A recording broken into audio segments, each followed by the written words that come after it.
thanks to the organizers for inviting me. This is a great opportunity to talk about recent work in the field. I look forward to interacting with you when we take questions about this new research. Let me just get, here we go. So I'm here to talk about immunotherapy. And here are some of my disclosures. These are some of the groups I've advised or received research funding from in the past.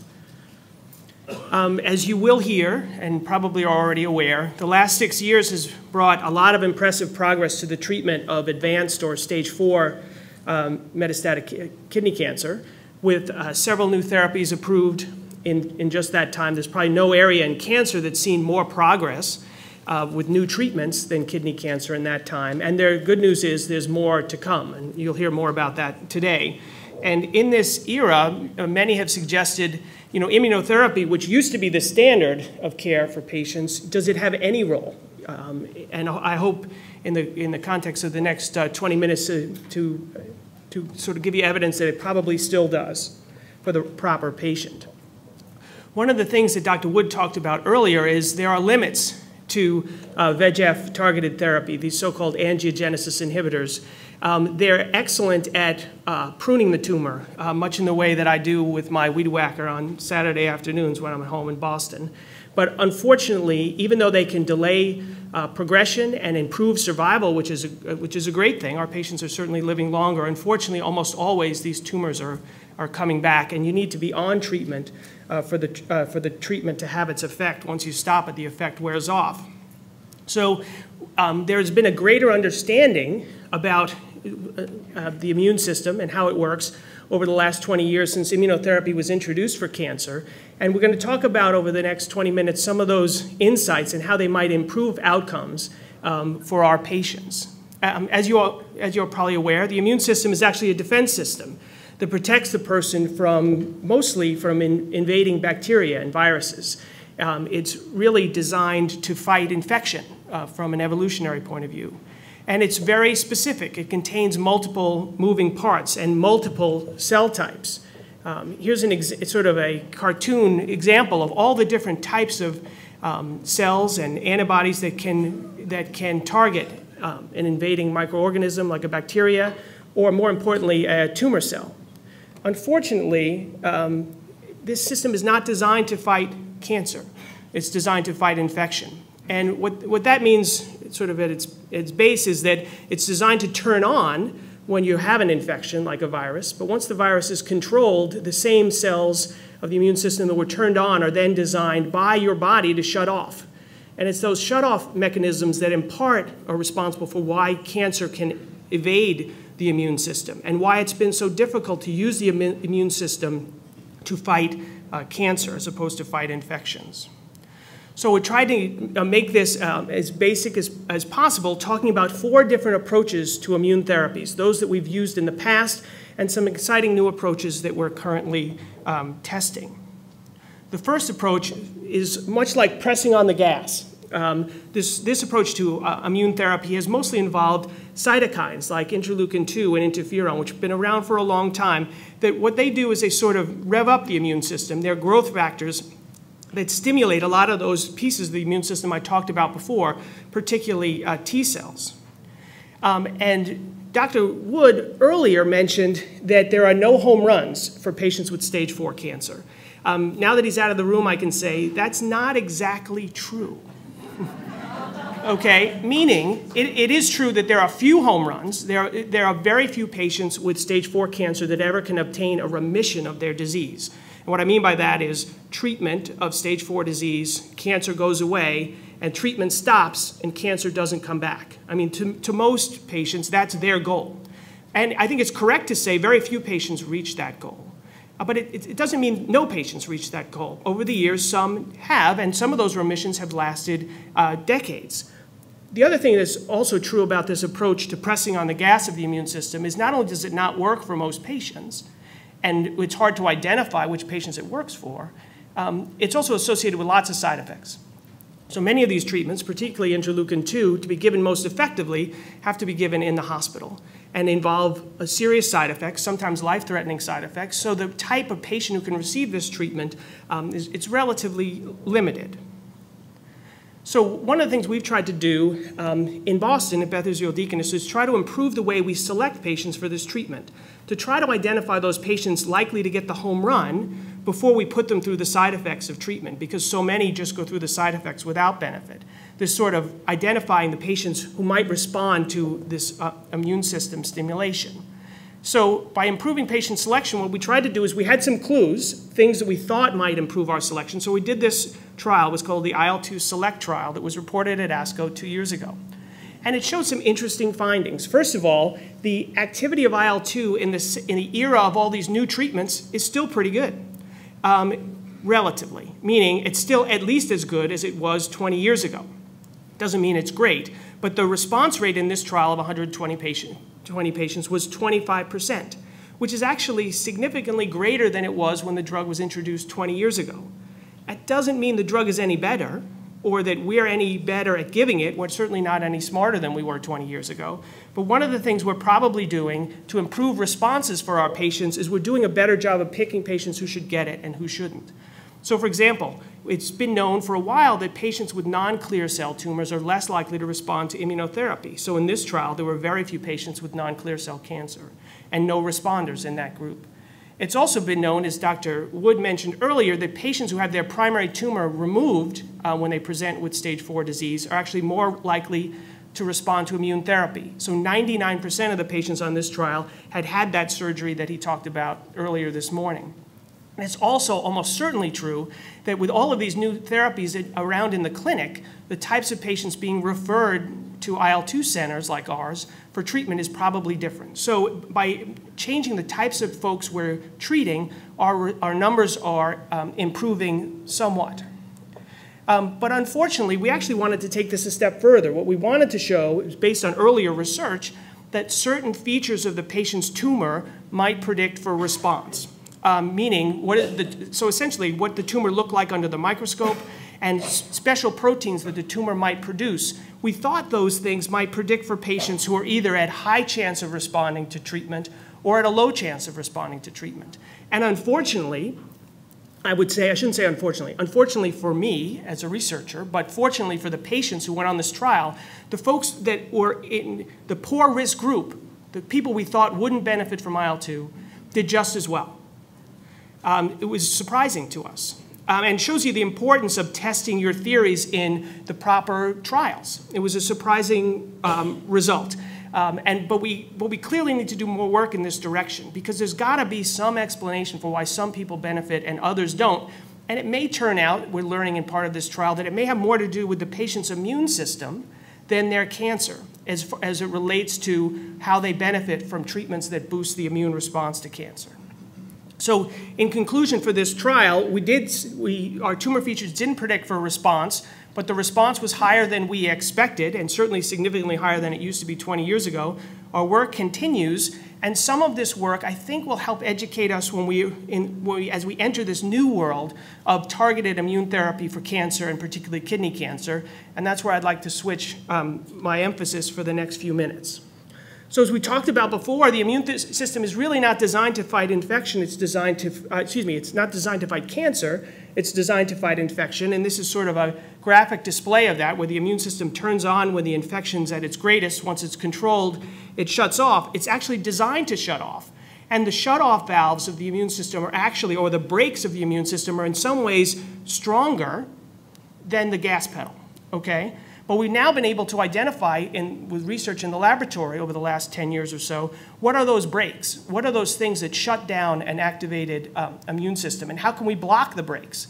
And one of the most important brakes on the immune system is a protein called CTLA4, which some of you may have heard about. And now we can block the action of this protein and release one of the most important brakes on the immune response to cancer. And this is sort of how it works. When you're looking at this slide here on the left, you see what's called an activated T cell, a T cell that's recognizing a protein. It turns itself on. Well, the same T cell that turns itself on here in red will then start putting out a protein on its surface called CTLA4. When that protein comes in contact with another protein on the same antigen-presenting cell, that actually shuts off the T cell. So that it's a natural way of shutting off the immune response so you don't overreact to an infection and attack healthy tissues. Now we can interrupt that interaction by bringing in a monoclonal antibody that interrupts the connection between CTLA-4 and important proteins of the immune system. So we can block the natural shutoff that many patients experience. Does that work to clinical effect in patients with cancer? The short answer is it does. This is data that was presented in the New England Journal of Medicine from 2 years ago, and it shows that by blocking this protein in melanoma, you can improve outcomes. And you do this with an outpatient treatment that's intravenous, that's given every 3 weeks for 4 doses. It's actually been shown to improve survival in patients with metastatic melanoma. And it's not treating the cancer. It's treating the patient's immune system. And the immune system is then going out and detecting the cancer in ways that it might not have before you gave them this antibody. It's outpatient therapy, as I mentioned, but it's still associated with significant side effects. Most of those are what are called autoimmune side effects, where the body is now being attacked by its own immune system. And some of those can be quite serious, and there have actually been patients who've died from this treatment. Now, we're getting smarter at managing the side effects, so there are fewer major complications, but it's still, I don't want you to give the impression that it's not serious treatment. It's less toxic than IL-2, can be given to more patients, but it still has side effects. And this data led to the approval of this drug by the FDA last year. It's a drug called Yervoy. Does it work in kidney cancer? This is obviously not a melanoma meeting. This is a kidney cancer group of patients. It has been tried in kidney cancer at the National Cancer Institute in a very small phase 2 trial, only 36 patients.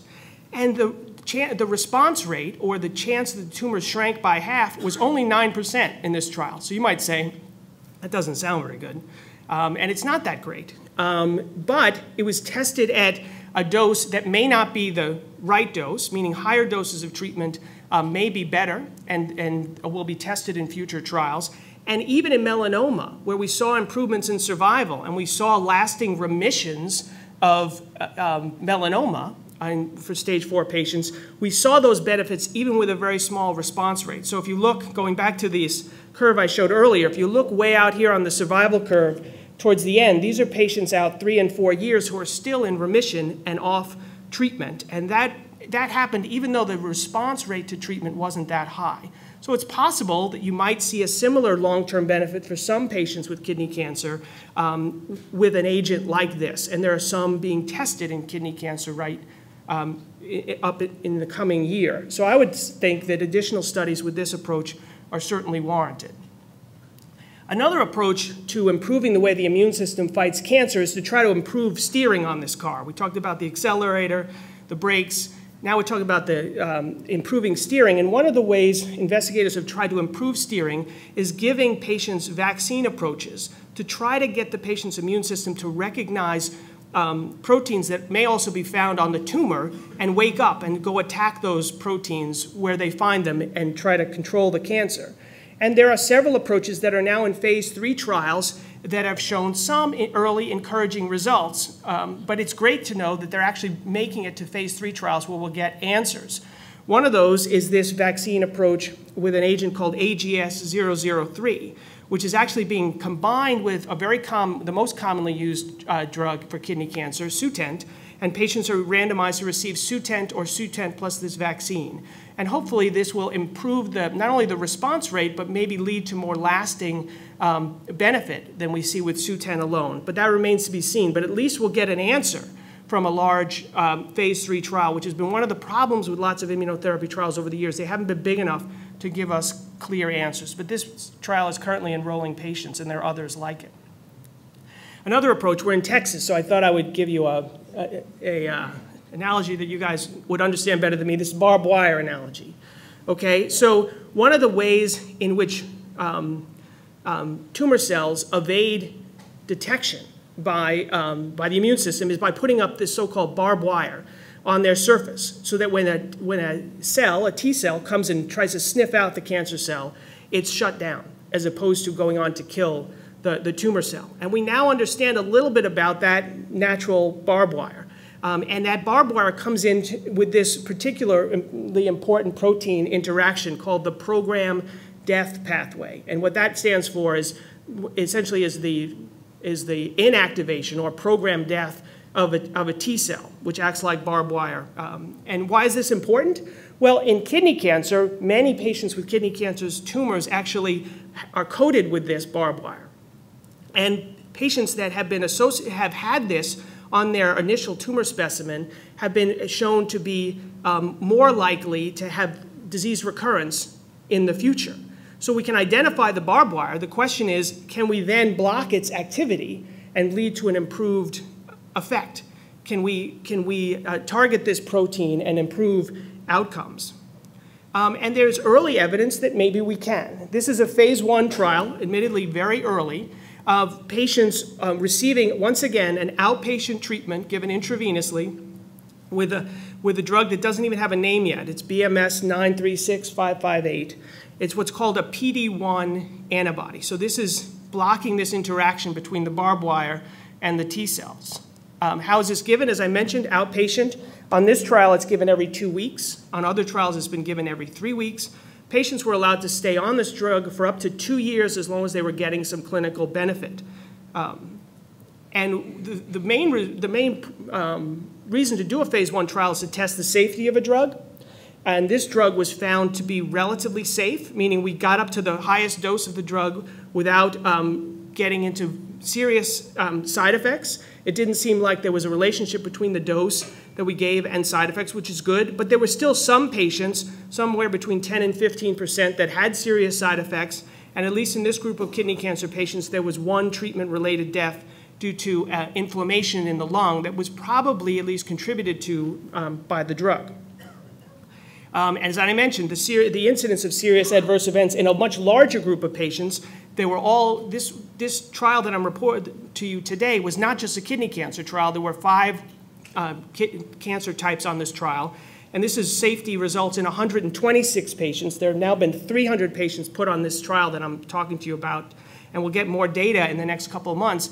But in general, the safety population is much larger than the efficacy population that I'll talk about. But in general, the main point here is that serious adverse events occurred in about 11% of patients.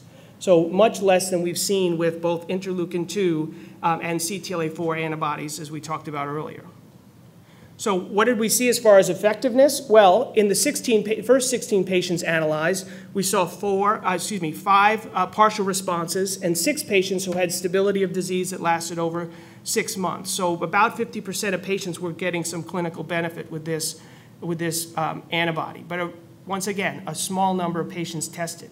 Here's an example of one of those patients, a young man who was diagnosed in April 2009, received IL-2 and progressed, received Sutent and progressed, had disease in multiple places, including the kidney and bone and lungs. And you can see the sort of before and after pictures after receiving 2 cycles of treatment with a significant response in the lung that's now ongoing 2 years after starting therapy.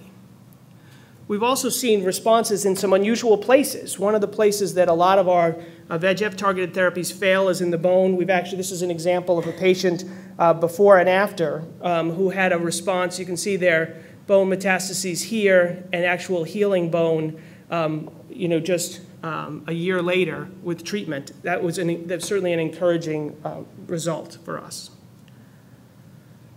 So, and how long do these responses last? Well, it looks like, at least so far, for this small group of patients, admittedly, I've said that several times, that the patients who had major responses, those responses for the majority of those patients lasted over a year. You can see here, out at a year, most of these people who had a response are still having it. Whether they'll continue in response when we stop the drug remains to be seen, and that will be a very important question. But the good news is these patients can tolerate this treatment for a year or more. So in summary, this sort of PD-1 antibody concept is very early, but it's displayed some reasonable side effects at all the doses we've tested. We've seen some anti-cancer activity in a small number of patients with kidney cancer. As I said, we need to know, are these responses remissions or just responses? Will the patients grow after we stop the drug? We don't know that yet. But we've added another 16 patients to this group, and the data will be presented at ASCO in 2 months, so there'll be more information on this antibody very soon. But more importantly for this drug and for the field of immunotherapy for cancer is not only are we seeing responses with this drug in kidney cancer and melanoma, where we've seen immune responses before, but we're also seeing responses in lung cancer. And if that turns out to be true, that should bring a lot of energy into the field of immunotherapy for cancer going forward, because it's obviously a much more common illness with very few treatment options. There are a lot of new trials launched with this in 2011, including a phase 2 trial looking at multiple doses, trying to find the best dose of treatment, and also looking at combinations of this approach with standard therapies like sunitinib. So for those who say, you know, is there a role for immunotherapy for kidney cancer? I would say over the last 30 years, there's been a lot of progress in the field of immunology. We've learned a lot, and we now can better, if that's a way of saying it, I don't think that's right, target immunotherapy. We're better at this, and I think it's worth preserving because of outcome curves like this. This is from the IL-2 SELECT trial that I mentioned before. These are patients who responded to treatment who are now out 3 years off treatment, and the percent of these patients is relatively small, only 16 total, 13% of patients. But it's that benefit that really achieves the patient's goal that I think is worth trying to work towards to get for more patients. It's proof of principle that we can achieve this goal for some patients. We just need to do it for a lot more patients. And if we work on these areas, hopefully we'll achieve Dr. Wood's goal of more cures for kidney cancer with targeted immunotherapy. Thank you for your attention.